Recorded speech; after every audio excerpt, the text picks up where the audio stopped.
ഹൃദയത്തോട് ചേർത്ത് വെക്കാം. Bombay gold and diamonds.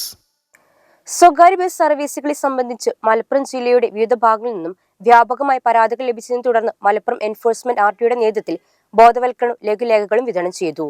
തിരു മുനിസിപ്പൽ ബസ് സ്റ്റാൻഡിൽ മുനിസിപ്പൽ ചെയർപേഴ്സൺ AP നസീമ ചടങ്ങ് ഉദ്ഘാടനം ചെയ്തു. മലപ്പുറം എൻഫോഴ്സ്മെന്റ് വിഭാഗം നടത്തിയ വാഹന പരിശോധനയിൽ ഇൻഷുറൻസ്, പെർമിറ്റ്, ടാക്സ്, ഫിറ്റ്നസ് ഇല്ലാത്ത ബസ്സുകൾ സർവീസ് നടത്തുന്നതായും ബസ്സിൽ യാത്രക്കാർക്ക് ടിക്കറ്റ് നൽകുന്നില്ലെന്നും യാത്രക്കാരോട് ജീവനക്കാർ മോശമായാണ് പെരുമാറുന്നതായും കണ്ടെത്തിയതിന്റെ അടിസ്ഥാനത്തിൽ നിയമ നടപടികൾ സ്വീകരിക്കുകയും യാത്രക്കാരുടെ സുരക്ഷ ഉറപ്പാക്കുന്നതിനു വേണ്ടി മലപ്പുറം എൻഫോഴ്സ്മെന്റ് ആർടിയുടെ നേതൃത്വത്തിലാണ് മലപ്പുറം ജില്ലയിൽ സർവീസ് നടത്തുന്ന എല്ലാ സ്വകാര്യ ബസ് ജീവനക്കാർക്കും ഉടമകൾക്കും ലഘുലേഖകൾ വിതരണം ചെയ്തത്. തിരു മുനിസിപ്പൽ ബസ് സ്റ്റാൻഡിൽ മുനിസിപ്പൽ ചെയർപേഴ്സൺ AP നസീമ ചടങ്ങ് ഉദ്ഘാടനം ചെയ്ത് ലഘുലേഖ വിതരണം ചെയ്തു. എനിക്ക് പറയാനുള്ളത്, നിങ്ങൾ ഈ ഇടയ്ക്കിടെ ഒരാളെ കാണുമ്പോൾ ബസ് നിർത്തുകയാണ്.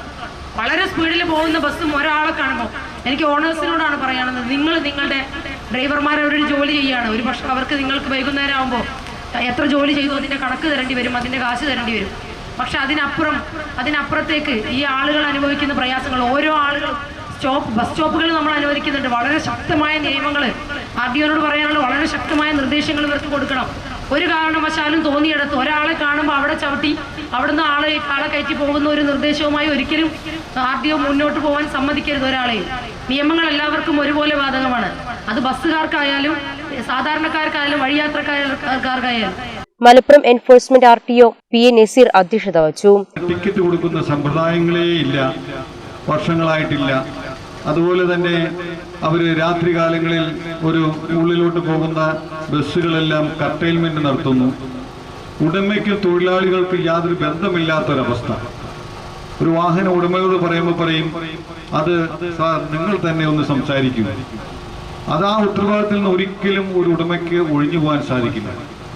അപ്പൊ അങ്ങനെ നിരന്തരമായ പരാതിയുടെ അടിസ്ഥാനത്തിൽ ഞങ്ങൾ ഒരു 2 ദിവസമായി ബസ്സുകൾക്ക് മാത്രം പരിശോധന നടത്തിയപ്പോൾ ഒട്ടനവധി ടാക്സ് ഇല്ലാത്ത വാഹനങ്ങൾ, CF ഇല്ലാത്ത വാഹനങ്ങൾ, ഇൻഷുറൻസ് അടയ്ക്കാത്ത വാഹനങ്ങൾ,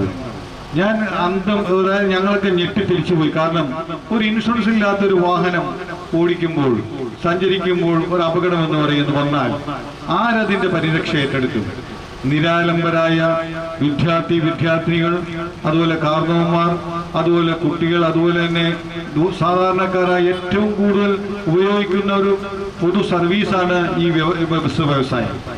പ്രൈവറ്റ് ബസ് ആയിക്കോട്ടെ, KSRTC ആയിക്കോട്ടെ, ഏറ്റവും കൂടുതൽ ഉപയോഗിക്കുന്ന സാധാരണക്കാരാണ്. അവരുടെ സുരക്ഷ ആരുടെ കൈകളിലാണ്? ആരാണ് ആ സുരക്ഷ ഏറ്റെടുക്കുന്നത്?